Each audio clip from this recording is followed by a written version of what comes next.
আপনাদের সাথে আজ কী বিষয়ে আলোচনা করব তা নিয়ে আমাকে বেশ ভাবতে হয়েছে। আমাকে বলা হয়েছিল যে এটা তরুণদের নিয়ে আয়োজিত একটা অনুষ্ঠান। তো দেখাই যাচ্ছে যে মনের দিক থেকে তরুণ অনেক মানুষ এখানে রয়েছেন। Um,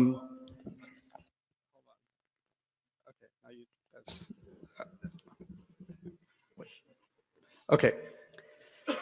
তবে আমি আনন্দিত এই জন্য যে এখানে আমরা সকল বয়সের মানুষই রয়েছি। ব্যক্তিগতভাবে আমি তরুণদের জন্য পৃথক আয়োজনকে পছন্দ করি না। আমি মনে করি শিশুদের জন্য স্বতন্ত্র আয়োজন থাকতে পারে, কিন্তু মানুষ যখন শৈশবের গণ্ডি পার হয়ে কৈশোরে উপনীত হয় তখন তাকে প্রাপ্তবয়স্ক হিসেবে বিবেচনা করাই শ্রেয়। তখন আপনাকে প্রাপ্তবয়স্কদের আলোচনায় অংশ নিতে হবে, আর এটাই ইসলাম সম্মত পদ্ধতি।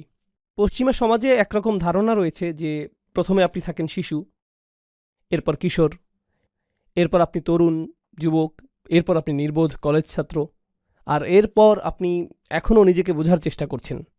এরপর আপনার বয়স যখন 25, 30 বা 35 হয়, এখনও তাদের বয়স কম।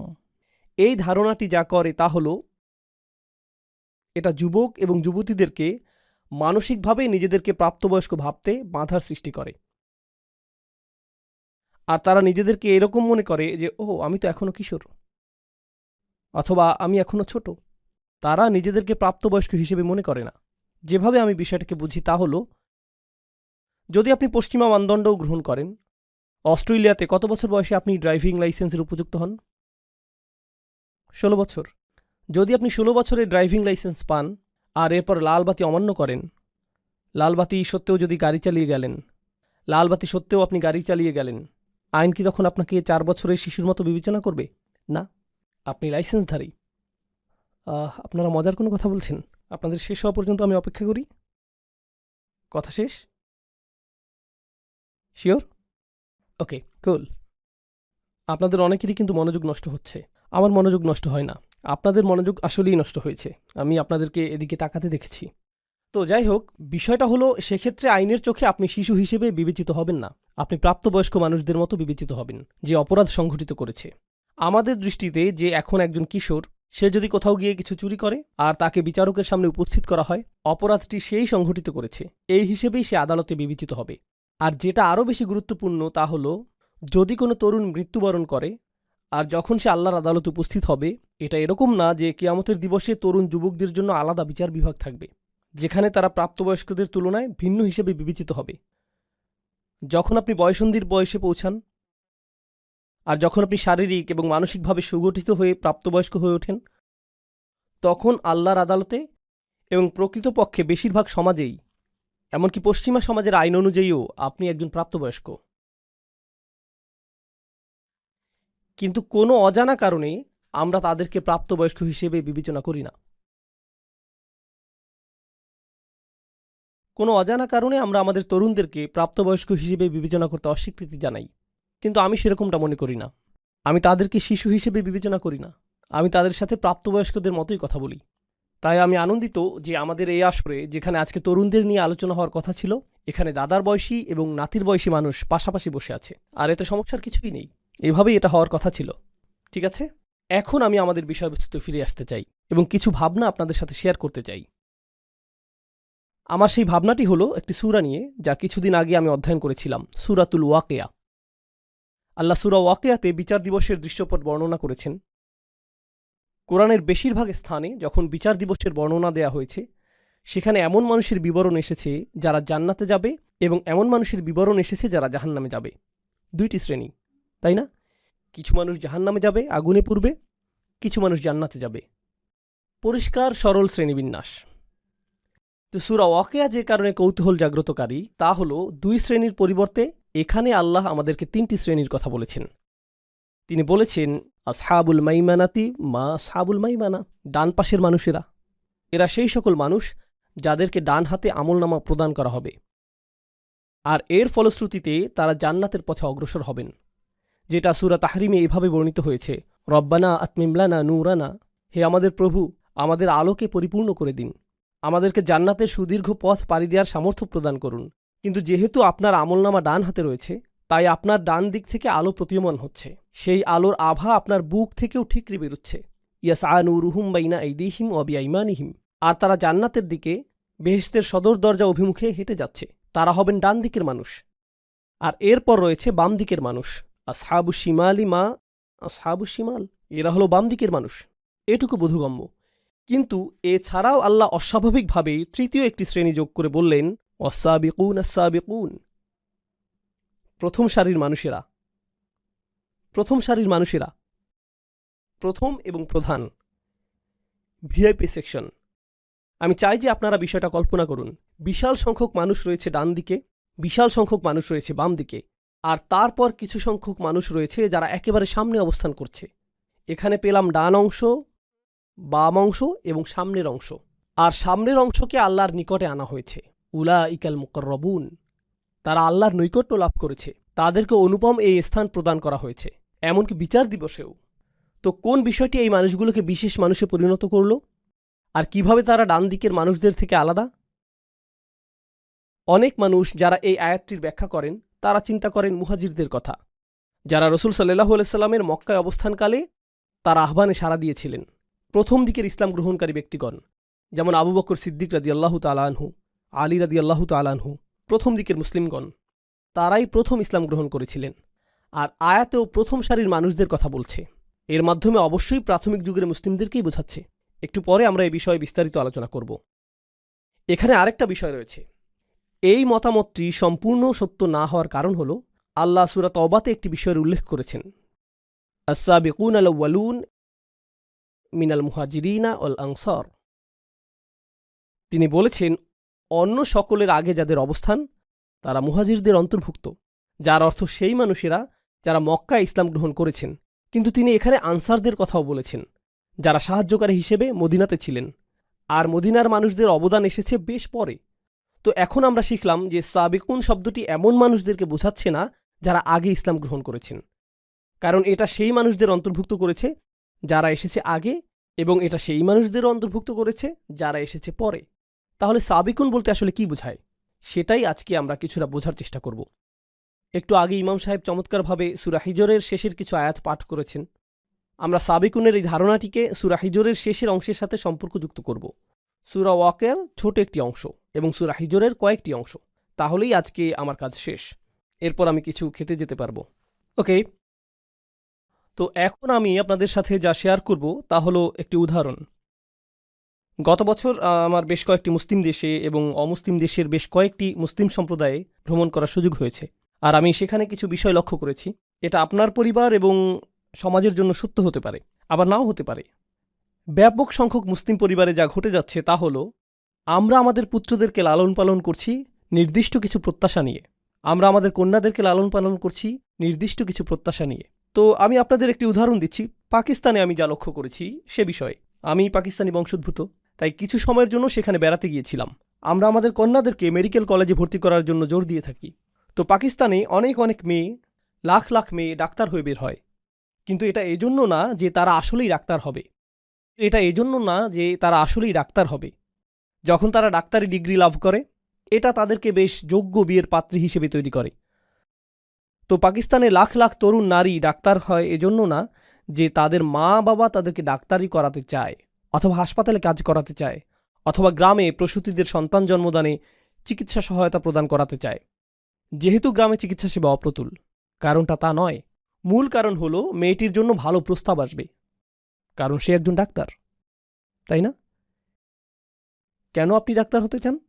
কারণ আমার মা বাবা চান যে আমি ডাক্তার হই, আর আমার বড় বোন ডাক্তার হয়েছে এবং তার জন্য ভালো প্রস্তাব এসেছিল, এজন্যই আমি এটা করছি। ইনশাআল্লাহ আমিও আমার বড় বোনের মতো সফলতা পাব। এই মেয়েরা তাদের বড় বোনদের দেখে নিজেদেরকে তুলনা করছে এবং বলছে যে এটাই সফলতার মানদণ্ড, এটাই আমি অর্জন করতে চাই। আমি যদি এটা অর্জন করতে পারি তাহলে জীবনে কিছু একটা অর্জন করা হবে। তরুণ যুবকদেরকে উৎসাহিত করা হয় ইঞ্জিনিয়ার, ডাক্তার অথবা এই ধরনের কিছু হওয়ার জন্য, কারণ তাহলে তারা ভালো চাকরি পাবে, আর যখন তারা ভালো চাকরি পাবে তারা সম্মানিত হবে। মানুষ বলবে, মাশাআল্লাহ, আমার ছেলে একজন ডাক্তার, একজন ইঞ্জিনিয়ার, আমার ছেলে এটা, আমার ছেলে সেটা। তো এটা একটা অহংকারের বিষয়ে পরিণত হয়। আর এই তরুণ যুবককে আপনি যদি জিজ্ঞেস করেন যে কেন আপনি ডাক্তার হতে চান, সে ডাক্তার হতে চায় কারণ তার পরিবারের সকলেই ডাক্তার। তার পিতা একজন ডাক্তার, অথবা তার চাচারা ডাক্তার, তার বড় ভাই ডাক্তার। ওহ মাই গড, সে ডাক্তার হয়ে গিয়েছে। এখন আমি যদি ডাক্তার না হই তাহলে তো আমি একজন হতভাগ্য। আমি কি বোঝাতে চাচ্ছি? মূল বিষয়টি বুঝিয়ে বলছি। আপনার জীবনের গতিপথ নির্ধারণের জন্য গোটা অনুপ্রেরণাটি আসছে অন্য কোনো স্থান থেকে। অন্য কেউ আপনার জন্য মানদণ্ড নির্ধারণ করে দিয়েছে, আর আপনাকে সেই মানদণ্ড অনুসরণ করতে হবে। আর বেশিরভাগ সময়ই সেই মানদণ্ডটি নির্ধারণ করা হয় তুলনার উপর ভিত্তি করে। সেই লোকের দিকে লক্ষ্য করো, সে এমনটা করেছে, দেখো সে কত টাকা উপার্জন করছে, দেখো সে কতটা সম্মানিত, তোমাকে তার মতো হতে হবে, এরকম হতে হবে। তো আমরা মূলত লক্ষ কোটি মানুষের মিলিত অনুসরণপ্রিয় একটি জাতি। এটা শুধুমাত্র ধর্মের দিক দিয়েই না, আমাদের ধর্মে আমরা কিছু বিষয় অনুসরণ করি। আমরা নামাজে একই পদ্ধতি অনুসরণ করি, আমরা হজ এবং রোজার ক্ষেত্রে একই সময়সীমা অনুসরণ করি। শুধুমাত্র ধর্মের ক্ষেত্রেই না, বরং আমাদের ক্যারিয়ারে, আমাদের চিন্তা পদ্ধতিতে, জীবনের অগ্রাধিকার নির্ধারণে, জীবনের অগ্রাধিকারগুলো আগে থেকে ঠিক করে দেয়া হয়েছে। আর প্রজন্মের পর প্রজন্ম আমরা শুধু পুরাতন সেই অগ্রাধিকার অনুসারেই জীবন পরিচালিত করে যাচ্ছি। আমি যেখানেই গিয়েছি এই ব্যাপারটা লক্ষ্য করেছি। এখন আমি এটাকে তুলনা করতে চাই এমন কিছুর সাথে যা আমি মার্কিন যুক্তরাষ্ট্রে দেখেছি, এবং পৃথিবীর অন্য আরও কিছু সমৃদ্ধ দেশেও আমি এটা লক্ষ্য করেছি। জানেন মার্কিন যুক্তরাষ্ট্রে কী ঘটে? জানেন কি ঘটে? সেখানে মার্ক জাকারবার্গের মতো মানুষ রয়েছে, আর সেখানে ইলন মাস্কের মতো মানুষ রয়েছে। আমি কিন্তু এই মানুষগুলোকে পছন্দ করি না, কিন্তু আমি তাদের কিছু বিষয়ে বলছি। তারা অদ্ভুত, কারণ তারা কোনো মানদণ্ড অনুসরণ করে না। এটা শুধু আদর্শ হিসেবে উপস্থাপিত এই মানুষগুলোই না যারা বিশালাকার কোম্পানি প্রতিষ্ঠা করেছে, বরং এমন অনেক মানুষ রয়েছে যারা কোনো মানদণ্ড অনুসরণ করেনি এবং তারা নতুন কিছু শুরু করেছে। আর যখন তারা নতুন কিছু শুরু করেছে, চারপাশে সকলেই বলেছে, বাহ, এটা তো চমৎকার। তো আপনি যদি বাংলাদেশে, পাকিস্তান অথবা জর্ডানে থাকেন আর আপনি নতুন কিছু শুরু করতে চান, তখন আপনার পরিবারের সকলে কি বলবে? তুমি পাগল হয়ে গেছো, কেউ এমনটা করে না, তুমি এত নির্বোধ কেন? তোমার চাচাতো ভাইয়ের মতো হতে পারো না? তোমার ভাইয়ের মতো হতে পারো না? তোমার বোনের দিকে দেখো, অমুকের দিকে দেখো, অনুসরণ করো, অনুসরণ করো, অনুসরণ করো। নতুন কিছু কেন করছো? নতুন কিছু করলে ব্যর্থ হবে। অদ্ভুত। আপনি যদি এমন কিছু করেন যা অন্য কেউ করছে না, তাহলে আপনি নির্বোধ। আপনাকে তখন ইমামের কাছে নিয়ে যেতে হবে, যাতে তিনি রুকিয়া করে সুস্থ করতে পারেন। তিনি কোনো দোয়া পাঠ করে তারপর আপনার এই সমস্যা ভালো করার চেষ্টা করবে, তাই না? কিন্তু এর সাথে সাবিকুনের কি সম্পর্ক? রসূলুল্লাহ সাল্লাল্লাহু আলাইহি সাল্লাম মক্কায় নবুয়ত পেলেন, আর তখন সেই লোকগুলোর একটা ধর্ম ছিল, তাদের একটা সংস্কৃতি ছিল, তাদের বিয়ে করার একটা পদ্ধতি ছিল, তাদের সন্তান লালন পালন করার একটা পদ্ধতি ছিল। তাদের সেই পদ্ধতি চলে আসছিল হাজার হাজার বছর ধরে। আর রসুল সাল্লাল্লাহু আলাইহি সাল্লাম ইব্রাহিম আলাইহিসসালামের ধর্মকে পুনরুজ্জীবিত করলেন এবং সব কিছু দেখার জন্য তাদেরকে নতুন দৃষ্টিভঙ্গি প্রদান করলেন। তারা এই সকল মূর্তি কাবাঘরের চারপাশে দেখে বেড়ে উঠেছে, আর তাদের বাবারাও এভাবে বেড়ে উঠেছে। এটাই ছিল তাদের জীবনের স্বাভাবিক অংশ। তাদের কাছে এগুলো জাতীয় স্মৃতিস্তম্ভ। এরপর কোরআন আসলো, রসুল সাল্লাল্লাহু আলাইহি সাল্লাম আসলেন এবং তিনি সম্পূর্ণ নতুন কথা বললেন। এগুলো সব মিথ্যে, তোমাদের এই সবগুলো মূর্তি মিথ্যা। আর ব্যবসা বাণিজ্যে যা কিছু তোমরা করে থাকো, যেভাবে তোমরা কন্যা সন্তানদেরকে জীবন্ত মাটিতে পুঁতে ফেলো, আর অন্য যে কাজগুলো তোমরা করো, এগুলো সবই ভুল। তারা বলল, না না না, যা ইতিমধ্যেই চলে এসেছে আমরা তার অনুসরণ করি, আমরা অনুসরণ করতে পছন্দ করি। মানুষ নতুন কিছু শুরু করতে চায় না, এটা বাতুলতা। রাসূলুল্লাহ সাল্লাল্লাহু আলাইহি সাল্লামের বিরুদ্ধে একটি প্রধান অভিযোগ ছিল তিনি বাতুল, উম্মাদ। আমি উম্মাদ শব্দটির ক্লিনিক্যাল সংজ্ঞা খোঁজার চেষ্টা করেছিলাম, যদিও বিভিন্ন রকমের অসংখ্য সংজ্ঞা রয়েছে, কিন্তু এমনকি উন্মাদনার চেয়েও নিচের সংজ্ঞাটি কি? অস্বাভাবিক আচরণের সংজ্ঞা কি? অস্বাভাবিক আচরণ হলো, ধরুন একটা মহাসড়ক রয়েছে আর সকলের গাড়িগুলো এই দিকে যাচ্ছে, কিন্তু আপনার গাড়িটি বিপরীত দিকে যাচ্ছে, তাহলে আপনি হলেন উন্মাদ, আপনি অস্বাভাবিক আচরণের অধিকারী। তো এই সংজ্ঞা অনুযায়ী সকলেই শিরক অনুসরণ করছে, সকলেই নির্দিষ্ট রীতি অনুযায়ী তাদের পরিবারে বসবাস করছে, সকলেই এটা করছে। একমাত্র যিনি এর বিপরীত দাঁড়িয়েছিলেন তিনি হলেন রাসূলুল্লাহ সাল্লাল্লাহু আলাইহি সাল্লাম। তো স্পষ্টতই তারা এটা দেখে বলল যে এটা যদি স্বাভাবিক হতো, অন্য মানুষেরাও এটা করত, তাই এটা উন্মাদনা। তো আল্লাহ তাকে তার সমাজের প্রথম ব্যক্তি হিসেবে বাছাই করলেন এরকম কিছু কথা বলার জন্য, এই বাণী প্রচার করার জন্য, এই বাণী প্রচার করার জন্য। এক হিসেবে তিনি ছিলেন সাবিক, তিনিই ছিলেন প্রথম। সমাজকে চ্যালেঞ্জ করার ক্ষেত্রে তিনিই ছিলেন প্রথম। হেই, চলে এসো, চলে আসো ইয়াংম্যান, আসো আসো, সমস্যা নেই। কোথায় যেতে চাচ্ছ? এখানে? কুল, হাই ফাইভ। ওইখানে কার দিকে হাত নাড়ছিলে? কোনো বন্ধুর উদ্দেশ্যে? ও, ক্যামেরার দিকে? ভিডিওতে তোমাকে দেখা যাবে সেজন্য এখানে এসেছ? এখন আমি তোমার উদ্দেশ্যে হাত নাড়ছি, এখন খুশি তো? ওকে। আমি কি ইসলাম নিয়ে কিছু একটা বলছিলাম? ও সাবিকুন, ঠিক আছে। তো আমি চাই যে আপনারা কল্পনা শক্তিকে কিছুটা কাজে লাগান। আমি চাই আপনি কল্পনা করুন যে আপনি রসুল সাল্লাল্লাহু আলাইহি সাল্লামের সময়ে বসবাস করছেন, আর আপনি মক্কার সাধারণ একটি পরিবারে বসবাস করছেন। আপনি একই ধর্ম পালন করেন, আপনি সেই একই চর্চা করেন, তাদের সব কিছুই পালন করেন। হঠাৎ আপনি শুনলেন যে এই ব্যক্তিটি নবী হওয়ার দাবি করছে, আর তার বার্তাটি হল সকল মূর্তি পূজা ত্যাগ করো, ব্যবসায়ে অসদুপায় অবলম্বন করো না, এতিমদের সাথে ভালো আচরণ করো। আপনি এতিমদের সাথে এক ধরনের আচরণ করে অভ্যস্ত। উদাহরণস্বরূপ, অনেক মুসলিম দেশে এরকমটা ঘটে। আমরা বলি যে আমাদের উম্মার মাঝে ভ্রাতৃত্ব রয়েছে, কিন্তু যখন আপনি কোনো মুসলিম দেশে যান, আপনি দেখতে পাবেন যে সেখানে সামাজিক শ্রেণী বৈষম্য রয়েছে। নির্দিষ্ট শ্রেণীর মানুষ হয়তো কোনো রেস্তোরাঁয় বসে আছে, অন্য আরেক শ্রেণীর মানুষ রয়েছে যাদের সন্তানেরা খালি পায়ে বাইরে ঘুরোঘুরি করছে, তাই না? কখনো কখনো তাদের সন্তানেরা আপনার জন্য খাবার পরিবেশন করছে। আপনি আপনার বাচ্চার সাথে কথা বলেন এভাবে, হেই, তুমি কি একটু খাবার খাবে? একটু খাবার খাও। আর পরিবেশনকারী কোনো শিশু যখন আপনার কাছে আসে, আপনি বলেন, হেই, চা নিয়ে আয়, হেই, এদিকে আয়।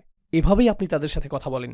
তো স্পষ্টতই আপনি তাদের সাথে সমান ব্যবহার করছেন না। কিন্তু সেই সমাজে এই কোরআন আসলো এবং বলল, যদিও এই শিশুগুলো এতিম, তুমি এরকম আচরণ করতে পারবে না। ফাযালিকাল্লাযী ইয়াদউল ইয়াতীম, আপনি তাদের সাথে এভাবে কথা বলতে পারবেন না। কাল্লা বাল্লা তুকরিমুনাল ইয়াতীম, তোমরা এতিমদেরকে সম্মানিত করো না। এতিমদেরকে সম্মানিত করা? আপনি কি বলছেন যে কাজের লোককে সম্মান দেখাতে হবে? আমি সম্মান প্রদর্শন করি এমন মানুষকে যে কমপক্ষে একজন ডাক্তার, কমপক্ষে তো তার একটা ডিগ্রি আছে, যাতে সম্মান দেখাতে পারি। জানেন উম্মার আরেকটা বিষয় আমি লক্ষ্য করেছি, অনেক সময় যখন আপনি নতুন কোনো স্থানে যান, মানুষ নিজের ব্যাপারে প্রথম কোন কথাটি বলে? সে কি অর্জন করেছে। আসসালামু আলাইকুম, আমার নাম আব্দুল করিম, আমি একজন ডাক্তার, আমি এই হাসপাতাল প্রধান, এবং এটা এটা এটা এটা এটা যোগ্যতার সম্পূর্ণ একটি তালিকা। আমি আপনাকে চিনি না, কিন্তু আপনি আমার কাছে আসলেন আর বললেন, আসসালামু আলাইকুম রহমতুল্লাহ, আমার নাম এটা এটা, আমি এই মসজিদটি প্রতিষ্ঠা করেছি। ওহ কুল। আমি চাই যে আপনি বিষয়টি জানেন। আমরা এরকম কেন বলি? কারণ কেন আপনি আমাকে সম্মান করবেন যদি না জানেন যে আমি কি অর্জন করেছি? আমাকে সম্মান করার আপনার কোনো কারণ নেই। কোরআন কি বলে? কোরআন বলছে যে এতিমদেরকে আপনার সম্মান করতে হবে। আল্লাহ বলেছেন যে প্রতিটি আদম সন্তানই সম্মানিত। আমি তাদের যোগ্যতা সম্পর্কে জানি না। আমি জানি না কোন পরিবার থেকে তারা এসেছে। আমি জানি না তাদের পেছনের ইতিহাস কি। তারা কি পোশাক পরেছে তাতে কিছু যায় আসে না। আমি তাদের গায়ের রং অথবা ভাষা, আঞ্চলিকতার পরোয়া করি না। তারা কোন গ্রাম থেকে এসেছে এগুলো কোনোটাই গুরুত্বপূর্ণ না। প্রতিটি আদম সন্তানই সম্মানিত, এটাই কোরআনে এসেছে। আপনি কিন্তু এখনও আপনার কল্পনা ব্যবহার করছেন। আপনি জাহিলি মক্কাতে রয়েছেন আর বলছেন এটা অদ্ভুত, সকলেই এখন সমান। ওকে, গৃহহীন এই পথশিশুটি আমার সামনে, হে হে, এটা কোন ধরনের ধর্ম যা যুক্তিসঙ্গত না? কিন্তু আপনি চিন্তা করতে শুরু করলেন যে হয়তো এটা যুক্তিসঙ্গত, হয়তো সকল মানুষ আসলেই সমান, হয়তো এই শিরক এবং উপাস্যগুলো যুক্তিসঙ্গত না, হয়তো সত্য ধর্ম শুধু একটি, হয়তো সৃষ্টিকর্তা শুধুমাত্র একজন। তার কথা আমাকে আরেকটু শুনে দেখতে হবে। আর আপনি নীরবে এই মানুষটির কথা শুনতে শুরু করলেন, মুহাম্মদ রাসূলুল্লাহ সাল্লাল্লাহু আলাইহি ওয়াসাল্লাম। আর তারপর আপনি সিদ্ধান্ত নিলেন যে আমার পরিবারের মধ্যে আমিই প্রথম ব্যক্তি হতে চাই, উঠে দাঁড়িয়ে এটা বলার জন্য যে আশহাদু আল্লা ইলাহা ইল্লাল্লাহ ওয়া আশহাদু আন্না মুহাম্মাদান আবদুহু ওয়া রাসূলুহু। শুধু আপনার কল্পনাকে ব্যবহার করুন। যখন আপনি এটা করবেন, আপনার পরিবারের প্রতিক্রিয়া কি হবে? লক্ষ্য করুন, তারা নবীজিকে কি বলেছে? উন্মাদ। তারা বলবে, তুমিও তার সাথে থেকে উন্মাদ হয়ে গিয়েছ। দেখো, সে উন্মাদ, কেউই তার অনুসরণ করে না। কেন তুমি তাকে অনুসরণ করছো? আমরা তাকে সম্মান করতাম এবং পছন্দ করতাম তার এই অদ্ভুত ব্যাপারগুলো প্রকাশিত হওয়ার আগে। কিন্তু স্পষ্টতই সে কোনো ধরনের সমস্যায় ভুগছে এবং মানসিক ভারসাম্য হারিয়েছে। আর তুমিও অকারণেই নিজের মানসিক ভারসাম্য হারাচ্ছ। তোমাকে স্বাভাবিক আচরণ করতে হবে। স্বাভাবিক অর্থ তোমাকে অন্য সকলের মতো হতে হবে। কারণ আপনি যদি অন্য সকলের মতো না হন, তাহলে আপনি উন্মাদ। তো এই লোকগুলো, প্রথম মানুষগুলো যারা ইসলাম গ্রহণ করেছিলেন, জানেন তারা কি করেছিলেন? তারা অন্য সকলের সমর্থন হারাতে প্রস্তুত ছিলেন। তাদের অন্য কারো কাছ থেকে অনুপ্রেরণার প্রয়োজন ছিল না। অন্য কেউ তাদেরকে অনুপ্রেরণা দিচ্ছিল না। প্রকৃতপক্ষে সকলে তাদেরকে নিরুৎসাহিত করছিল। যখন তারা ইসলাম গ্রহণ করলেন, যেই মানুষগুলো তাদেরকে ভালোবাসত তারা অসন্তুষ্ট হয়ে পড়ল। যারা তাদের সাথে ব্যবসা করত তারা লেনদেন বন্ধ করে দিল। যারা তাদেরকে অনুকরণীয় হিসেবে দেখত, এখন তারা তাদেরকে নিচু চোখে দেখে এবং তাদের থেকে দূরত্ব বজায় রেখে চলে। যাদেরকেই তারা ভালোবাসত, বিনিময়ে তারা এখন ঘৃণা করে। তারা বিচ্ছিন্ন, একাকী এবং একঘরে হয়ে পড়ল। এমনকি এখানে শ্রোতাদের মধ্যে অনেক নমুসলিম ভাইদেরও একই অবস্থা, যারা অমুসলিম পরিবার থেকে এসেছেন এবং ইসলাম গ্রহণ করেছেন। তারা নিজেদের পরিবার থেকেও একই রকম অভিজ্ঞতার শিকার হয়েছেন। কিছু পরিবার বেশ ভালো, কিন্তু অন্যরা বলে, তুমি এটা কি করলে? তুমি পরিবারটা ভেঙে ফেললে। তুমি কেন স্বাভাবিক না? কেন তুমি এত অদ্ভুত? কেন তুমি শত্রু ধর্ম গ্রহণ করলে? এই ধরনের কথা তাদেরকে শুনতে হয়। কিন্তু তারা তাদের নিজ পরিবারের মাঝে সাবিক। সাহাবীরাও তাদের নিজের পরিবারে সাবিক হয়েছিলেন। কোরআন আমাদেরকে সেই মানুষদের গুণাবলী সম্পর্কে শিক্ষা দিয়েছে যারা গোটা পৃথিবীকে পরিবর্তন করে দিয়েছিলেন। কারণ আমরা গর্ব সহকারে বলতে পারি যে এই কোরআন 23 বছর ধরে নাজিল হয়েছে এবং এটা গোটা পৃথিবীকে পরিবর্তিত করে দিয়েছে। পৃথিবীকে পরিবর্তন করতে চাইলে পৃথিবীর অনুসরণ করলে চলবে না, আপনাকে নতুন কিছু করতে হবে, না হলে এটা সম্ভব না। অন্য সকলে যা করছে তা আপনাকে চ্যালেঞ্জ করতে হবে। কোনো পরোয়া করবেন না, আপনাকে এটা করতেই হবে। আপনাকে উঠে দাঁড়াতে হবে এবং এটা করতে হবে। আপনি কোনো প্রথার অনুসরণ করবেন না, বরং আপনাকে প্রথা ভঙ্গ করতে হবে। আপনি নিজের মূলনীতি অনুসরণ করে চলবেন। আপনি সাবিক হয়ে উঠবেন। আর সাবিকদের সাথে কি ঘটে? সেই মানুষগুলো যখন শুরু করে, সকলে তাদেরকে কি বলে? উন্মাদ। সকলে তাদেরকে প্রত্যাখ্যান করে। সকলে তাদের সন্তানদেরকে এদের ব্যাপারে সতর্ক করে, এই মানুষগুলোর অনুসরণ করো না। তারা এমন কিছু করে যা অন্য কেউ করে না। এরা অদ্ভুত, এরা আজব। আর সাবিকুনরা যখন এই সকল সমালোচনা, এই সকল আক্রমণ, প্রতিনিয়ত নিরুৎসাহিত করা মন্তব্য এবং বর্জনের শিকার হয়, তারা নিজেদের অনুপ্রেরণাকে প্রভাবিত হতে দেয় না। তারা নিজেদের অনুপ্রেরণাকে প্রভাবিত হতে দেয় না। তারা এতে প্রভাবিত হয় না, বরং তারা সামনে অগ্রসর হতে থাকে। আর আল্লাহ এ ধরনের মানুষদের ক্ষেত্রে কি করেন? তিনি তাদেরকে পরীক্ষা করতে চান যে তারা কি আসলেই সাবিক হতে চায় নাকি অনুসারী হতে চায়। আর এক পর্যায়ে তারা সফল হন। অবশেষে আল্লাহ তাদেরকে বিজয় প্রদান করেন। আর যখন আল্লাহ তাদেরকে বিজয় দান করেন, জানেন কি ঘটে? অন্য মানুষরা তখন তাদেরকে অনুসরণ করে। এটাই আল্লাহর নির্ধারিত নিয়ম। এটা শুধুমাত্র রসুল সাল্লাল্লাহু আলাইহি ওয়াসাল্লামের সিরাতেই ঘটেনি, বরং এটা পৃথিবীতে সব সময়ই ঘটেছে। এটাই আল্লাহর নির্ধারিত নিয়ম। অদ্ভুত ধারণার অধিকারী এমন মানুষ রয়েছে। উদাহরণস্বরূপ কেউ বলতে পারে যে আমি মিনি কাপকেক উৎপাদন করব। এটা শুনতে অদ্ভুত মনে হয়, কেউ তো এটা কিনবে না। আর তারপর তারা নিজেদের গ্যারেজে এই স্টুপিড কোম্পানি শুরু করে। আর তারপর এটা সর্ববৃহৎ কাপকেক কোম্পানিতে পরিণত হয়। এটা বিশাল আকার ধারণ করে। এরপর সকলে তাদেরকে অনুসরণ করতে চায় এবং তাদের ধারণার পুনরাবৃত্তি করতে চায়। কেন? কারণ তারা নতুন কিছু শুরু করেছে। কেউ ঝুঁকি নিতে আগ্রহী না, কারণ কেউ নিশ্চিত না যে এটা কাজ করবে কিনা। সম্ভবত এটা ব্যর্থ হবে। যখন এটা সফল হয়, তখন আমরা তা অনুসরণ করতে প্রস্তুত। আজকের দিনে পৃথিবীর যে সকল জাতি সবচেয়ে শক্তিধর, যে সকল জাতি অর্থনৈতিক দিক থেকে সবচেয়ে শক্তিশালী, সাংস্কৃতিকভাবে শক্তিশালী, কৌশলগতভাবে শক্তিশালী, সামরিকভাবে শক্তিশালী, তাদের সকলের মধ্যে অভিন্ন একটা জিনিস আপনি পাবেন। তারা উদ্ভাবনকারী জাতি। তারা গবেষণা এবং উন্নয়নের জাতি। তারা প্রচুর নতুন জিনিস আবিষ্কার করে। তারা বিজ্ঞানের জগতে সর্বদাই সাবিক। তারা চিকিৎসা বিজ্ঞানে বিভিন্ন শাখা নিয়ে গবেষণায় সাবিক। আপনি কাফেরদেরকে অভিশাপ দিতে পারেন, তাদের প্রতি রাগান্বিত হতে পারেন, কিন্তু আপনার মায়ের যদি কোনো অপারেশনের প্রয়োজন হয়, সামর্থ্য থাকলে আপনি পশ্চিমা দেশগুলোর সেরা হাসপাতালটিতেই যাবেন, কারণ সেসব ক্ষেত্রে তারা সাবেকুন। অন্য কোথাও না গিয়ে আপনি সেখানেই যাবেন। আপনি তাদেরকে ঘৃণা করেন, তাদের বিরুদ্ধে এটা সেটা বলেন, কিন্তু তাদের বানানো মোবাইলটাই আপনি কিনেন। কোনো মুসলিম দেশে প্রস্তুত মোবাইল না। যেমন আমরা যদি মুসলিম ফোন নাম দিয়ে কোনো মোবাইল বানাই, মানুষ এটা তেমন কিনবে না। যখন গাড়ি কেনার প্রয়োজন হয়, আপনি আব্দুল করিমের একক উদ্যোগে নির্মিত গাড়ি কিনেন না। কেন নয়? কারণ সেই লোকগুলো গাড়ি প্রস্তুতে সাবেকুন হয়ে গিয়েছে। তারা মাইক্রোচিপ প্রযুক্তিতে সাবিক হয়ে গিয়েছে। তারা চিকিৎসা বিজ্ঞানের গবেষণায় সাবিক হয়ে গিয়েছে, তাই না? আর যখন তারা সাবিক হয়ে গেল, গোটা পৃথিবী তাদের উপর নির্ভর করতে শুরু করলো। পৃথিবী তাদের উপর নির্ভর করতে শুরু করলো।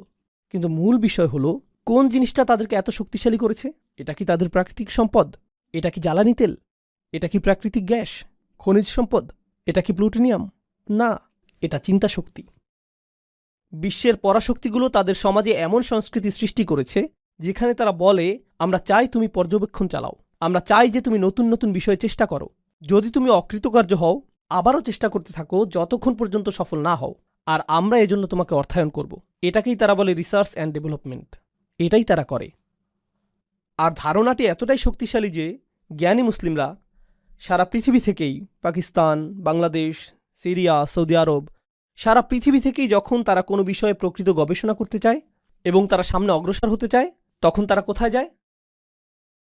তারা আমেরিকায় যায়, ইংল্যান্ডে যায়, সুইডেনে যায়, ডেনমার্কে যায়, তারা অস্ট্রেলিয়ায় যায়, তারা এই বিশ্ববিদ্যালয়গুলোতে যায়। কারণ এই বিশ্ববিদ্যালয়গুলো এমন বিষয় বুঝতে পেরেছে যা উত্তরাধিকার হিসেবে আল্লাহ আমাদেরকে দিয়েছিলেন। আমাদেরকে সকল বিষয়ে সাবেকুন হতে হবে, আমাদেরকে সকল বিষয়ে সকলের থেকে এগিয়ে যেতে হবে। ধর্মের দিক থেকে আমরা এগিয়ে আছি, কিন্তু বিজ্ঞানের ক্ষেত্রে, ব্যবসার ক্ষেত্রে, সমাজ বিনির্মাণের ক্ষেত্রে আমরা পিছিয়ে আছি। অন্য জাতির দিকে ইশারা করে এটা বলা খুবই সহজ যে এই লোকগুলো অনেক শক্তিধর। কখনো কি অধ্যয়ন করেছেন যে কিভাবে তারা এই শক্তি অর্জন করল? ও না, শয়তান তাদের সাথে রয়েছে, দাজ্জাল তাদেরকে সাহায্য করছে। এটাই আপনার জবাব। এজন্যই আপনারা অগ্রসর হতে পারছেন না, এজন্যই আপনাদের কথা কেউ শুনে না। কারণ আপনারা মৌলিক কিছু বিষয় বুঝতে পারছেন না যা আল্লাহ প্রদত্ত নিয়মের অংশ। এটা আল্লাহ প্রদত্ত নিয়ম, এটা আল্লাহ প্রদত্ত নিয়ম যে যারা চেষ্টা করবে এবং যারা সাবেকুন হবে তারাই সফলতা পাবে, আর অন্য সকলেই তাদের অনুসরণ করবে, অন্য সকলেই তাদের মতো হতে চাইবে। জ্ঞানের যে কোনো শাখা নিয়ে চিন্তা করুন, যে কোনো শাখা। আপনারা জানেন গল্প লেখার জন্য একটা নির্দিষ্ট ধরন রয়েছে এবং ইংরেজি সাহিত্যের একটি মানদণ্ড রয়েছে যে কিভাবে গল্প লিখতে হবে। কেউ এসে সম্পূর্ণ ভিন্ন ধরনের গল্প লিখল, যেখানে শেষের অংশটা শুরুতে লেখা হলো। সে পুরো গল্পটির ধারাবাহিকতাকে উল্টোভাবে উপস্থাপন করল, আর হঠাৎ করে তা সর্বাধিক বিকৃত বইয়ে পরিণত হলো। এখন হাজার হাজার বই এই ধারণাটি ব্যবহার করছে, কারণ এটা নতুন কিছু, এটা অভিনব এবং সৃজনশীল একটা বিষয়। কেন আমি আপনাদেরকে এত কথা বলছি? কারণ আমি চাই যে কিছু বিষয় আপনারা মাথা থেকে ঝেড়ে ফেলে দিন, অন্যের কপি করা বন্ধ করে দিন, সৃজনশীল হন, নিজে থেকে চিন্তা করুন। অনেক মুসলিম তরুণ বলে, ইসলামের জন্য আমি কি করতে পারি? আমি ইনফ্লুয়েন্সার হতে চাই। আসলেই আপনি ইনফ্লুয়েন্সার হতে চান? আপনি নিজেই তো ইনফ্লুয়েন্সের মধ্যে রয়েছেন। নিজেকে জিজ্ঞেস করুন কেন আপনি ইনফ্লুয়েন্সার হতে চান। ও, কারণ আমি অমুককে দেখেছি সে এরকম ইনফ্লুয়েন্সার, বিষয়টা অসাধারণ, তাই আমিও এরকম হতে চাই। এটা কি কপি করা না? আমি কন্টেন্ট ক্রিয়েটর হতে চাই। কন্টেন্ট তৈরি করার মাধ্যমে আপনি উম্মার সেবা করতে চান। এর অর্থ কি? দেখি তো অন্য মানুষেরা কি কন্টেন্ট তৈরি করেছে। ও, এটাকে কপি করতে হবে, কারণ এটা এখন ট্রেন্ডিং, তাই এমন কিছু তৈরি করি যা ভাইরাল। এমন হ্যাশট্যাগ ব্যবহার করব যা অন্য সকলে ব্যবহার করছে। কপি, কপি, কপি এবং কপি। আপনি জনপ্রিয় বিষয়ের পেছনে ছুটছেন। প্রযুক্তিগত বিবেচনায় আপনি নতুন কিছু করছেন, কিন্তু মনস্তাত্ত্বিক বিবেচনায় আপনি সেই একই জিনিস করছেন যা হাজার হাজার বছর ধরে করা হচ্ছে, কপি করা। আমাদের ধর্মে আমাদেরকে দেয়া হয়েছে একটি উদ্দেশ্য, একটি মিশন। মুসলিমরা নিজেদেরকে অন্য সংখ্যালঘুদের মতো সংখ্যালঘু মনে করা উচিত না। আমি এমন মুসলিমদের কথা বলছি যারা অমুসলিম দেশে রয়েছে। আমি যেহেতু এখন অস্ট্রেলিয়ায়, তাই এখন আপনাদের উদ্দেশ্যে বলছি। মূলত আমি বসবাস করি আমেরিকায়। আমেরিকাতে বলা হয়ে থাকে যে চাইনিজ সম্প্রদায় হলো সংখ্যালঘু, ল্যাটিনো সম্প্রদায় হলো সংখ্যালঘু, বিভিন্ন ধর্মীয় সম্প্রদায় যেমন বৌদ্ধরা সংখ্যালঘু, হিন্দুরা সংখ্যালঘু, মুসলিমরাও সংখ্যালঘু। আমরা শুধুমাত্র সংখ্যালঘু সম্প্রদায়। লক্ষ্য করুন, আপনাকে চিহ্নিত করার জন্য আপনি অন্য কাউকে সুযোগ করে দিচ্ছেন। আপনি এই চিহ্নিতকরণ মেনে নিয়েছেন, আর আমরা যেহেতু সংখ্যালঘু, আমাদের নিজেদের সংখ্যালঘু অধ্যুষিত এলাকায় স্থানান্তরিত হওয়া উচিত। আর তারপর সেখানে আমরা এমন সব কাজ করি যা আমরা সব সময়ই করে থাকি, তাই না? আমরা বড় চিন্তা করছি না। আমরা এমন চিন্তা করি না যে কিভাবে আমরা এমন আদর্শ মুসলিম হতে পারবো এবং এমন আদর্শ সম্প্রদায় পরিণত হতে পারবো যেখানে অমুসলিমরা এসে বলবে যে আমরা এখানে বসবাস করতে চাই, এই এলাকায় স্থানান্তরিত হতে চাই, আমরা এই মানুষগুলোর কাছাকাছি থাকতে চাই। জানেন সাধারণত কি ঘটে যখন মুসলিমরা কোনো এলাকায় স্থানান্তরিত হয়? অমুসলিমরা সেই এলাকা ছাড়তে থাকে। ও, এই এলাকাটা অদ্ভুত হয়ে গিয়েছে। আর সেই এলাকার জমির মূল্যমান বাড়ার পরিবর্তে সেখানকার মূল্যমান কি ঘটে? পতন ঘটতে থাকে। অন্য সংখ্যালঘু সম্প্রদায়ের ক্ষেত্রে যখন তারা কোনো এলাকায় স্থানান্তরিত হয় তখন কি ঘটে? সে এলাকার মূল্যমান বৃদ্ধি পায়, কারণ তারা সৃজনশীল আর নতুন কিছু করে, তারা নতুন জিনিস তৈরি করে, তারা একে অপরের সাথে সহযোগিতা করে, যেটা আমার পরবর্তী আলোচ্য বিষয়। শক্তিশালী এবং সৃজনশীল একটি মুসলিম সম্প্রদায় গঠনের ক্ষেত্রে আমাদের করণীয় কি? প্রথমত, পারিবারিক পরিসরে যদি আপনার ছেলে অথবা মেয়ে সৃজনশীল কিছু করতে চায়, তারা স্বতন্ত্র কিছু করতে চায়, কেবলমাত্র প্রভাব সৃষ্টিকারী মানুষ না হয়ে, তারা যদি কিছু আবিষ্কার করতে চায়, তারা উম্মার জন্য এমন সেবা প্রদান করতে চায় যেমনটা আগে করা হয়নি, তাহলে তা করতে দিন। আমি আপনাদের একটা ঘটনা বলবো যা আসলেই আমাকে প্রভাবিত করেছে। পাকিস্তানে এক তরুণের সাথে আমার সাক্ষাৎ হয়েছিল, তার নাম উল্লেখ করব না। সাক্ষাতের সময় সে বিশ্ববিদ্যালয়ে পড়ছিল, আর বিশ্ববিদ্যালয়ে থাকাকালীন সে পাকিস্তানে তার গ্রামে গিয়েছিল। যখন সে সেখানে গেল, সে লক্ষ্য করল যে রাস্তাগুলোর অবস্থা অত্যন্ত খারাপ, আর কাছাকাছি কোনো হাসপাতাল নেই। যখন সেখানে কোনো নারী সন্তান সম্ভবা হয়, তাদেরকে পিক আপ ট্রাকের পিছনে 3 ঘন্টা ভ্রমণ করতে হয়। সন্তান সম্ভবা নারী যিনি শীঘ্রই সন্তান জন্ম দিবেন, তাকে পিক আপ ট্রাকের পিছনে থাকতে হয়। এভাবে 3 ঘন্টা লাগে হাসপাতালে পৌঁছতে।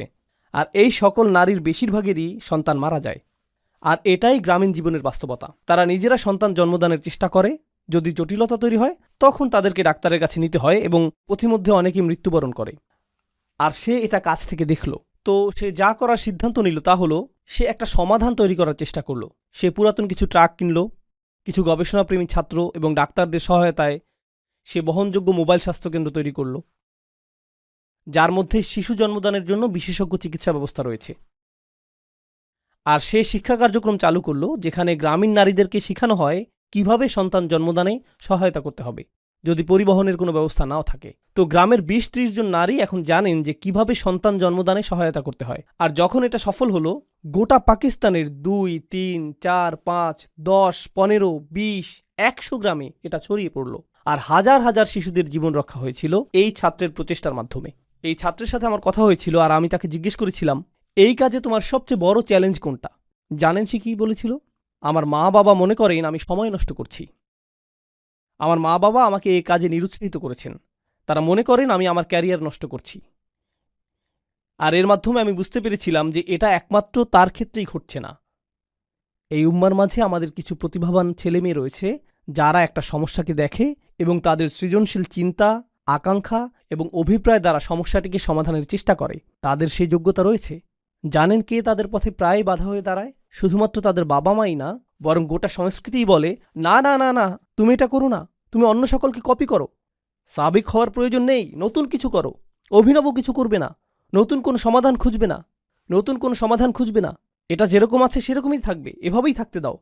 কারণ আমরা বরং জিনিসগুলো যেভাবে আছে সেভাবেই রেখে দিব, আর তারপর গভীর রাতে একত্রিত হয়ে চা পার্টি করব আর আলোচনা করব যে সরকার কতটা দুর্নীতিগ্রস্ত, কেন কেন কিছু পরিবর্তিত হবে না এবং কেন পরিস্থিতি এতটা খারাপ। এটাই আমাদের পদ্ধতি। বেড়ে ওঠো, পেটে মেদ জমাও, চায়ের দোকানে গিয়ে বসো আর উম্মার সমস্যাগুলো সেখানে আলোচনা করো। কারণ আমরা এভাবেই করে এসেছি, তোমাকেও এভাবেই করতে হবে, নতুন কিছু করবে না। এমনকি আপনাদের এই মুসলিম সম্প্রদায়ের দিকে লক্ষ্য করুন। মাশা আল্লাহ, আল্লাহ এই মুসলিম সম্প্রদায়কে রক্ষা করুন। এই সম্প্রদায়ে কিছু ব্যবসা রয়েছে, কিছু প্রতিষ্ঠান রয়েছে যারা আসলেই কঠোর পরিশ্রম করছে। আর এখানে দাতব্য কিছু প্রতিষ্ঠান রয়েছে যারা হলো এই মুসলিম সম্প্রদায়ের মেরুদণ্ড। আপনারা সকলে এগুলোতে দান করেন, কিন্তু কিছু পরিবার এবং ব্যবসা প্রতিষ্ঠান এগুলো প্রতিষ্ঠা করেছিলেন যারা অভিনব কিছু করেছেন। তারা কিন্তু ধনী হওয়ার জন্য এটা করেননি, বরং দান করার জন্য এমনটা করেছেন। আর যখন তারা এমনটা করলেন, আপনি আমি এটা থেকে এত এত সুবিধা পাচ্ছি। আমরা যে মসজিদে এখন বসে আছি, হয়তো এটা তাদের কঠোর পরিশ্রম এবং অভিনব চিন্তার ফসল। তারা এটা করেছেন। আর আমরা চিন্তা করি, না না না, আরে ভাই, আপনি মানুষকে দুনিয়ার পিছনে ছুটতে বলছেন। এই ধর্মটির মূল বিষয় হলো আখিরাত, কেন আপনি দুনিয়া নিয়ে কথা বলছেন? এর জবাব আমি দিচ্ছি। প্রথম বিষয় আমি বলবো, আপনার একটু কোরআন পাঠ করা উচিত। আর দ্বিতীয় বিষয় বলবো, আপনার রসুলুল্লাহ সাল্লাল্লাহু আলাইহি সাল্লামের সিরাতও একটু পাঠ করা উচিত। জানেন রসুল সাল্লাল্লাহু আলাইহি সাল্লামের সিরাতের সবচেয়ে গুরুত্বপূর্ণ ঘটনাগুলোর একটি হলো হিজরত। রাসূল সাল্লাল্লাহু আলাইহি সাল্লাম হিজরত করেছিলেন। হিজরত কিভাবে ঘটেছিল বলে আপনি মনে করেন? এর অর্থায়ন কে করেছিল? কে সহায়তা করেছিল? বাহনের জন্য কে খরচ করেছিল? কে নিশ্চিত করেছিল যে রাস্তাটি হবে নিরাপদ এবং গোপন? এর জন্য কি অর্থের প্রয়োজন না? যখন রাসূল সাল্লাল্লাহু আলাইহি সাল্লাম সর্বপ্রথম তার দাওয়াতি কাজ শুরু করলেন, কে এর সহায়তা করেছিল? এমনকি কিভাবে তার দৈনিক আহারের ব্যবস্থা হতো, সেটা কোথা থেকে আসতো? সেটা কি সরাসরি আকাশ থেকে নেমে আসতো? খাদিজা রাদিয়াল্লাহু তাআলা আনহা সহায়তা, আবু তালিবের সহায়তা, আবু বকর সিদ্দিকের সহায়তা, এগুলো কি অর্থনৈতিক এবং ব্যবসায়িক সহায়তা না? আর ব্যবসায় সফল হতে হলে আপনাকে কি সৃজনশীল হতে হবে না? আমরা লাখ লাখ মুসলিম তরুণকে একটা চাকরি পাওয়ার শিক্ষা দিই, যাতে তারা সৃজনশীল মানুষদের জন্য কাজ করতে পারে। নিজে সৃজনশীল হওয়ার প্রয়োজন নেই।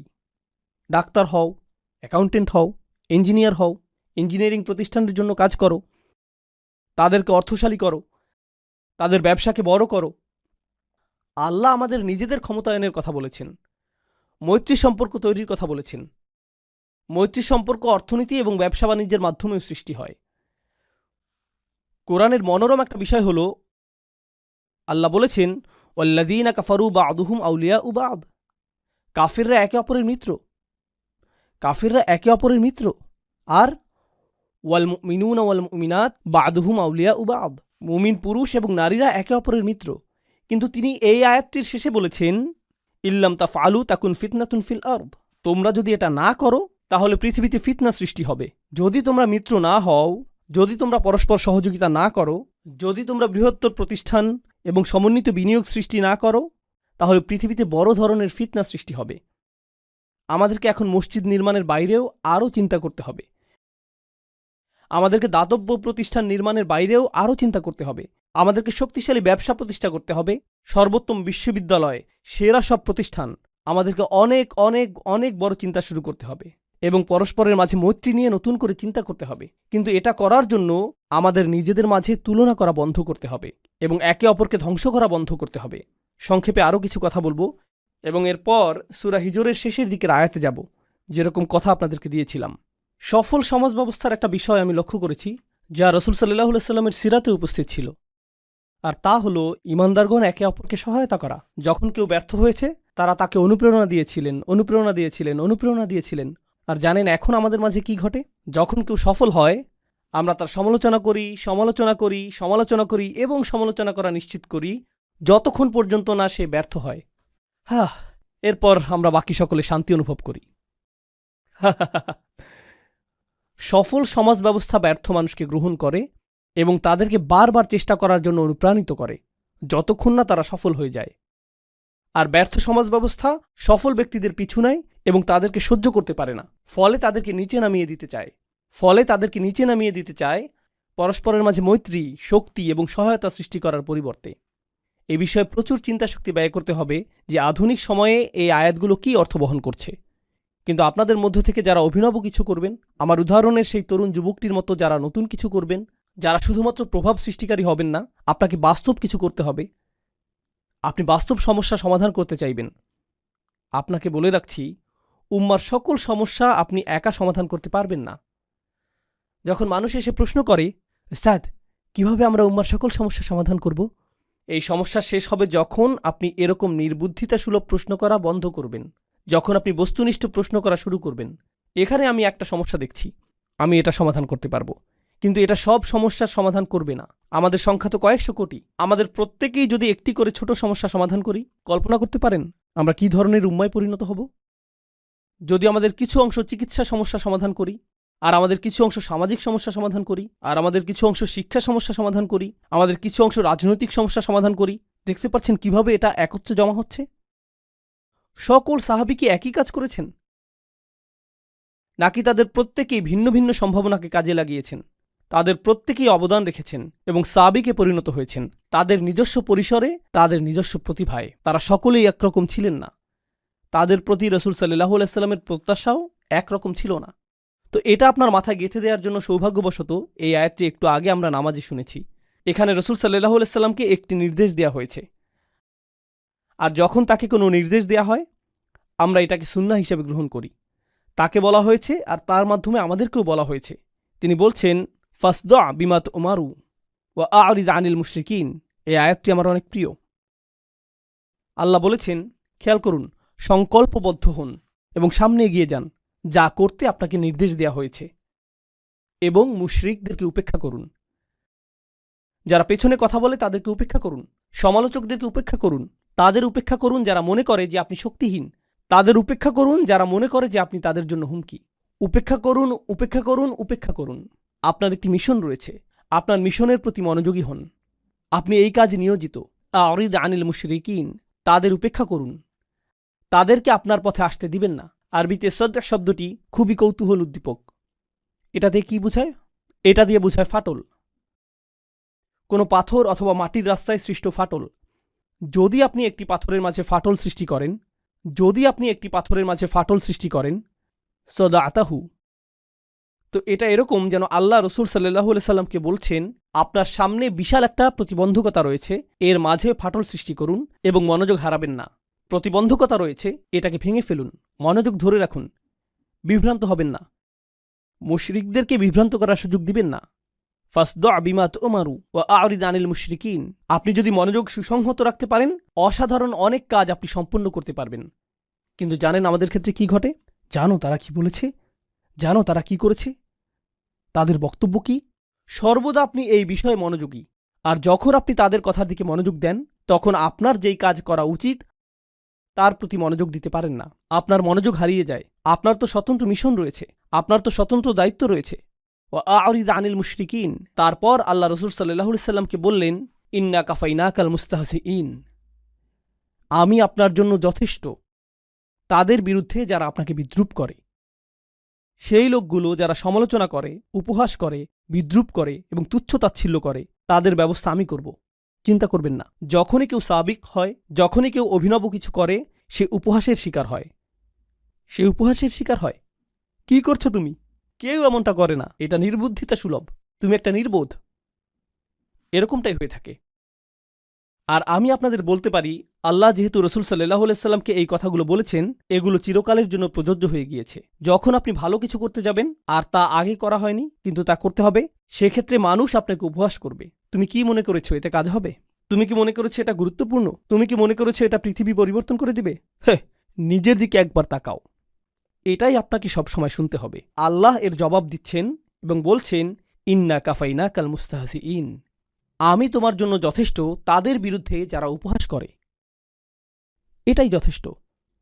আর তারপর আল্লাযীনা ইয়াজআলুনা মা'আল্লাহি ইলাহান আখার ফাসাউফা ইয়ালামুন ওয়া লাকাদ না'লামু আন্নাকা ইয়াদীকু সাদরুকা বিমা ইয়াকুলুন। আল্লাহ বলছেন, আমি এটাও জানি যে তারা যা বলে তাতে আপনার হৃদয়ে অস্বস্তি তৈরি হয়। এর আগে আল্লাহ তাকে বলেছেন যে এগুলো উপেক্ষা করার জন্য, কিন্তু তিনি তো মানুষ। তিনি এমন কথা শুনবেন যা তাকে প্রভাবিত করবে। আপনি এমন কথা শুনবেন যা আপনাকে প্রভাবিত করবে। এটা আপনাকে নিরুৎসাহিত করবে। এটা আপনার মাঝে নেতিবাচক শক্তি হিসেবে কাজ করবে। আপনারা জানেন এখনকার সময়ে মানুষ এভাবে কথা বলে, তোমার মধ্যে নেতিবাচক শক্তি রয়েছে, তাই আমি দূরত্ব রক্ষা করছি। তোমার মাঝে অনেক বেশি টক্সিসিটি রয়েছে। রসুল সাল্লাল্লাহু আলাইহি সাল্লামকে এটা বলা হয়নি যে তারা যদি আপনার অবস্থাকে বিষিয়ে তোলে তাহলে মক্কা থেকে দূরে চলে যান, কারণ আপনার আরোগ্য লাভ প্রয়োজন। তাকে তো এটা বলা হয়নি। আপনাকে বিষাক্ত মানুষগুলো থেকে দূরে চলে যেতে হবে, তাকে তো এটা বলা হয়নি।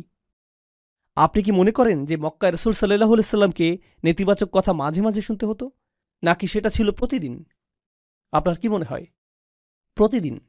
আপনি কি মনে করেন যে তাকে এটা একজন ব্যক্তি থেকে শুনতে হতো, নাকি অনেক মানুষের কাছ থেকে শুনতে হতো? কিছু মানুষ ছিল অপরিচিত, কিছু মানুষ ছিল প্রতিবেশী, কিছু মানুষ ছিল আত্মীয়, কিছু মানুষ ছিল যারা আগে বন্ধু ছিল। তিনি এটা শুনেছেন প্রত্যেক দিক থেকে, প্রতিদিন, সব সময়। তিনি সমালোচনার বাণে জর্জরিত হতেন, নোংরা আক্রমণের শিকার হতেন, সর্বদা, সব সময়।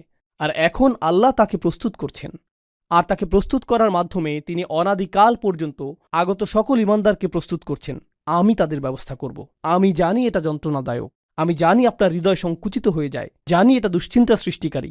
আর তারপর তিনি তাকে সমাধান প্রদান করলেন, ফাসাব্বিহ বিহামদি রব্বিক। শুধু ঘোষণা করুন আপনার প্রভু কতটা উৎকর্ষময়। আল্লাহর উৎকর্ষতা ঘোষণা করতে থাকুন। আল্লাহর সাথে আপনার সম্পর্কটি গুরুত্বপূর্ণ। প্রসঙ্গক্রমে এখানে ফাসাব্বিহ বিহামদি রব্বিক ওয়াকুম মিনাস সাজিদিন আয়াতটি দিয়ে ইঙ্গিত করা হচ্ছে যে প্রশংসা করার মাধ্যমে আল্লাহ যে উৎকর্ষময় তা প্রকাশ পাবে।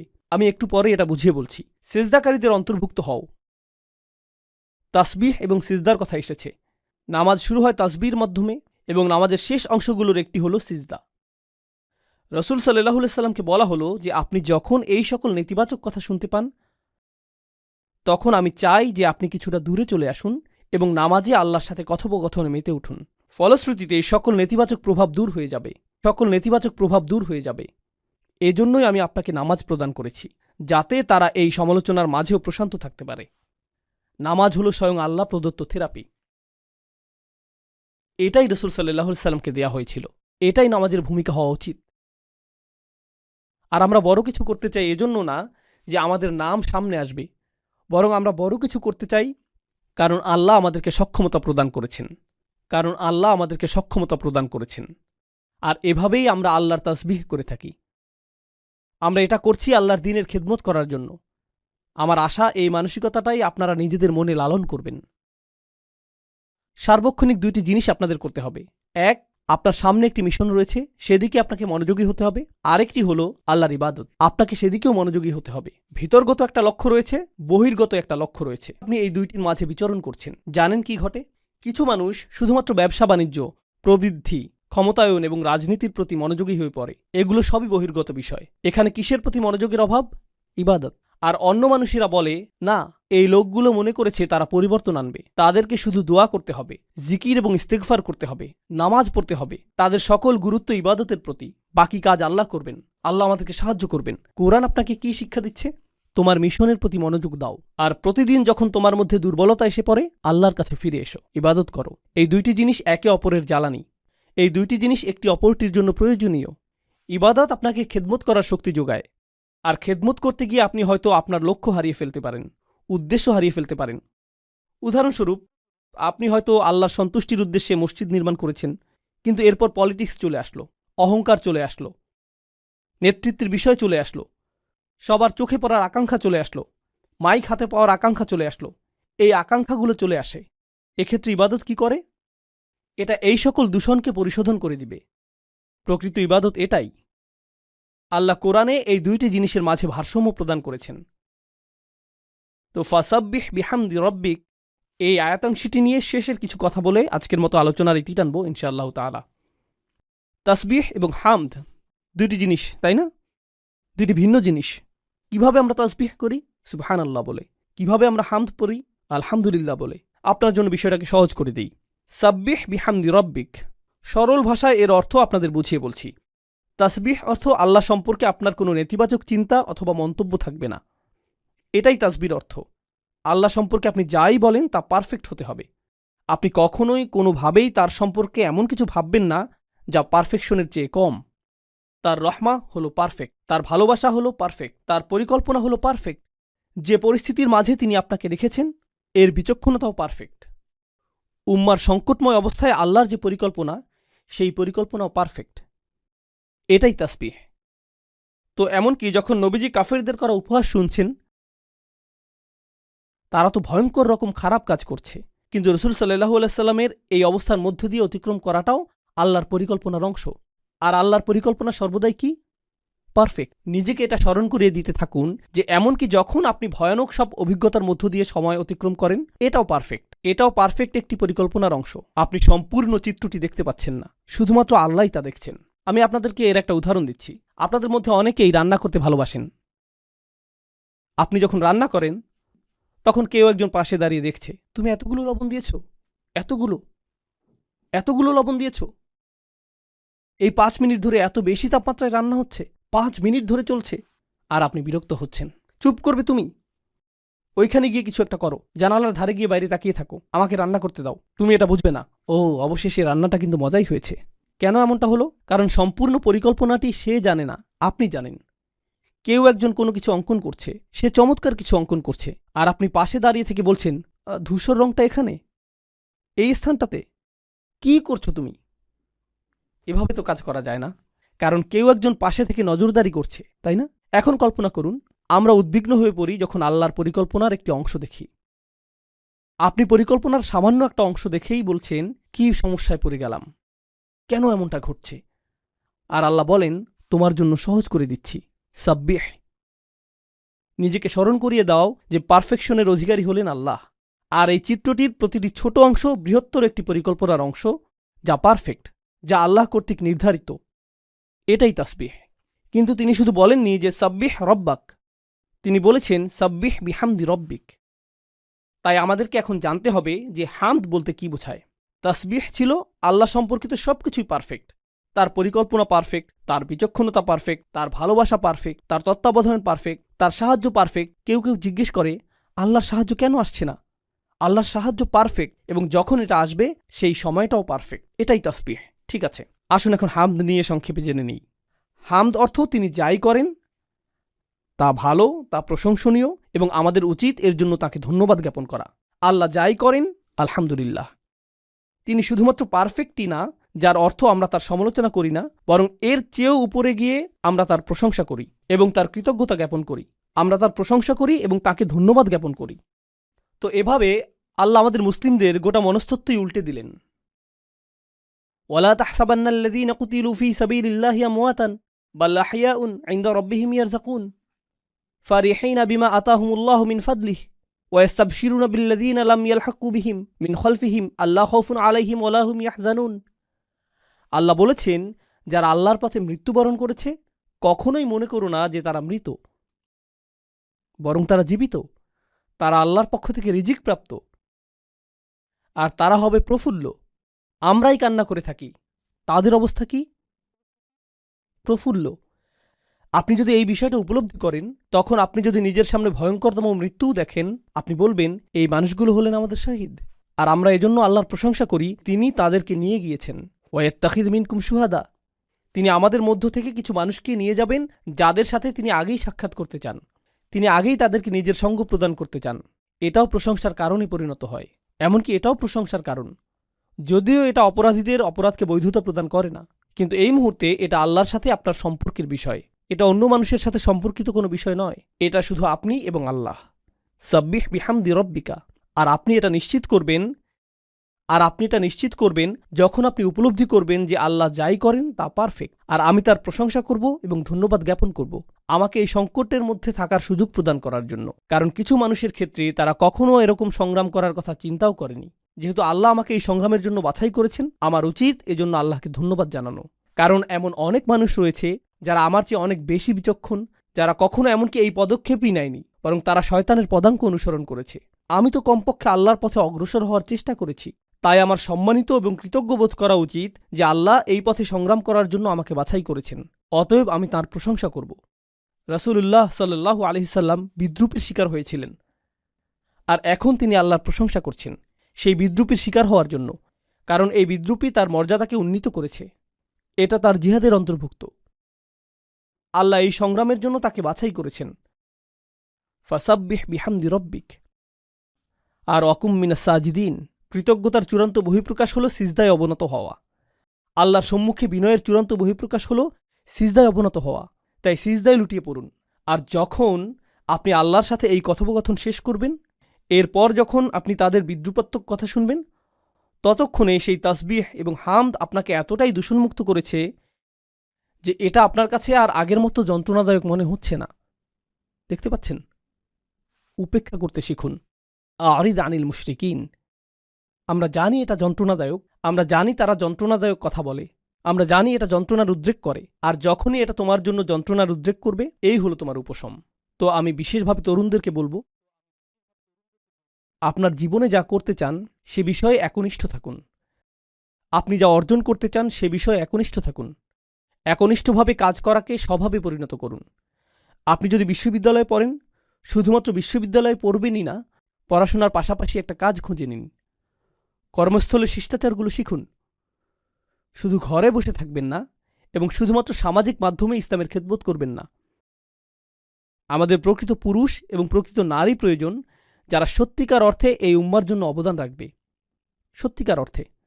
আর আপনি যখন এই ধরনের ব্যক্তিত্ব গঠন করবেন, তখন আপনি কাজ করবেন, আপনি ব্যবসা প্রতিষ্ঠার চেষ্টা করবেন, আপনি স্বাধীনভাবে নিজের কাজ করবেন, আপনি স্বনির্ভর হওয়ার চেষ্টা করবেন। তরুণ যুবকেরা যাদের বয়স 17-18 বছর, তাদের লক্ষ্য থাকা উচিত অর্থনৈতিকভাবে স্বনির্ভর হওয়া। আর মা বাবার এতে উৎসাহিত করা উচিত। এরকম বলবেন না যে না না না, বিশ্ববিদ্যালয়ে পড়াশোনা শেষ করো, এরপর মাস্টার্স শেষ করো, এরপর পিএইচডি শেষ করো, এরপর তুমি হয়তো একটা চাকুরি পাবে, আর ততদিন পর্যন্ত বিয়ে করতে পারবে না। না না না, আপনার সন্তানদের স্বনির্ভরতা শিক্ষা দিন। এই উম্মাহ শক্তিশালী হবে না যতক্ষণ পর্যন্ত তরুণরা শক্তিশালী না হবে। আর তরুণরা যদি পরবর্তী ক্রিকেট চ্যাম্পিয়নশিপের জন্য অপেক্ষায় থাকে, তারা যদি পরবর্তী ভিডিও গেম রিলিজের অপেক্ষায় থাকে, অথবা পরবর্তী ওয়েব সিরিজের অপেক্ষায় থাকে, এটাই যদি তাদের চিন্তার কেন্দ্রবিন্দু হয়, অথবা তারা যদি পরবর্তী আইফোনের অপেক্ষায় থাকে, পরবর্তী গ্যাজেট হাতে পাওয়ার অপেক্ষায় থাকে, তাহলে তো আমরা কেবলমাত্র ভোক্তা প্রস্তুত করে যাচ্ছি। এটাই আমরা প্রস্তুত করে যাচ্ছি। তারা শুধুই ভোক্তা, তারা পৃথিবীকে কিছুই দিচ্ছে না, তারা শুধুই পৃথিবী থেকে গ্রহণ করছে। আমাদেরকে এমন উম্মাহ হিসেবে বানানো হয়েছে যারা পৃথিবীকে প্রদান করে। এই উদ্দেশ্যে আমরা সৃষ্টি হয়েছি। তো আপনাদের প্রতি এটাই আমার বিনীত অনুরোধ থাকবে যে সাবিক বলতে যা বোঝায় তা প্রকৃত অর্থেই চিন্তা করবেন এবং সাবিক হওয়ার ফলশ্রুতিতে সমালোচনা সহ্য করার জন্য নিজেকে মানসিকভাবে প্রস্তুত করুন। সকল শোরগোল অপেক্ষা করে সামনে এগিয়ে যাবার জন্য নিজেকে মানসিকভাবে প্রস্তুত করুন। আল্লাহ আযজা জাল্লা আমাদের তরুণদেরকে শক্তি প্রদান করুন এবং এই দ্বীনের খেদমতে ও এই উম্মার ক্ষমতায়নে তাদেরকে আগের প্রজন্ম থেকেও অনেক বেশি অবদান রাখার সামর্থ্য প্রদান করুন, যা উম্মার ক্ষমতায়নে অবদান রাখতে থাকবে আরও বেশি, আরও বেশি এবং আরও বেশি।